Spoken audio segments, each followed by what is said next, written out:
আমরা কিন্তু যেমন সেটা কিন্তু আমাদের মাথায় ছিল, আমরা টিম করে ফেলেছিলাম।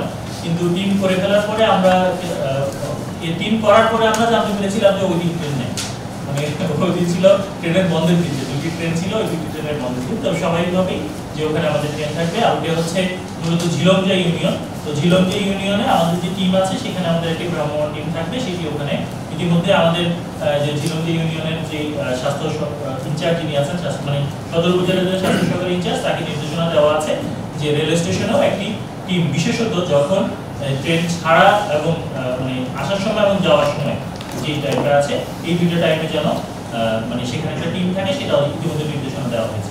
স্বাস্থ্য বিভাগের চ্যালেঞ্জগুলো, ঘূর্ণিঝড় পরবর্তী চ্যালেঞ্জগুলো ইমিডিয়েটলি কম তৈরি হয়, লং টার্মে বেশি তৈরি হতে পারে।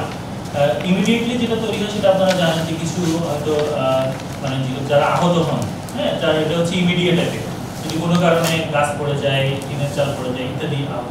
কিন্তু লং টার্ম এটা হতে পারে, যেটার জন্য আমাদের অবজারভেশন থাকে। আমরা দেখি যে কোনো বন্যার পরে, ঘূর্ণিঝড়ের পরে, এরকম জলোচ্ছ্বাসের পরে এটা হচ্ছে কিছু পানিবাহিত রোগ বা হচ্ছে স্কিন ডিজিজ, এগুলো অনেক সময় বেড়ে যায়। সব সময় বাড়বে তা না, বাড়তে পারে। 6000 mAh battery, one and only Power Master NextG N73। তো আমরা যেটা করি যে এই ধরনের দুর্যোগের পর পরে আমাদের যে public health emergency operation centre বলে একটা জিনিস আছে, আমাদের সিভিল সার্জন কার্যালয়ও আছে এবং জাতীয়ভাবে ন্যাশনাল একটা public health emergency operation centre আছে। আমাদের ইমার্জেন্সি অপারেশন সেন্টার অ্যাক্টিভেট থাকে। তারা প্রত্যেকটা হাসপাতালের যে ডেটাগুলো আছে, রোগীদের ডেটা, সেটা আমরা পর্যালোচনা শুরু করি যে ডায়রিয়া রোগীর সংখ্যা বাড়ছে কিনা, স্কিন ডিজিজ রোগীর সংখ্যা বাড়ছে কিনা, বৃদ্ধি বজায় রাখে, রোগ প্রতিরোধ ক্ষমতা বাড়ায়, রক্ত স্বল্পতা বা অ্যানিমিয়া কমায়।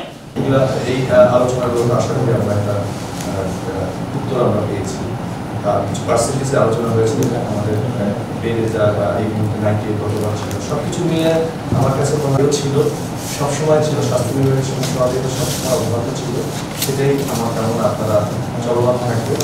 এবং আমাদের আপনাকে একটু বলতে চাই, ভিটামিন ক্যাপসুল নিয়ে জেলা স্বাস্থ্য বিভাগের পক্ষ থেকে সিলসিলেট হিসাবে জাতীয় নির্দেশনা এটা ক্লিয়ার। এটা অত্যন্ত ডিজাইন করে খুব সুন্দর একটা পদ্ধতি চালু করেছে, একদম সেফ, কোনো আতঙ্কের কিছু নেই। আপনাদের মাধ্যমে সরকারের এই প্রচেষ্টাটা আপনাদের মাধ্যমে জনগণের কাছে পৌঁছাতে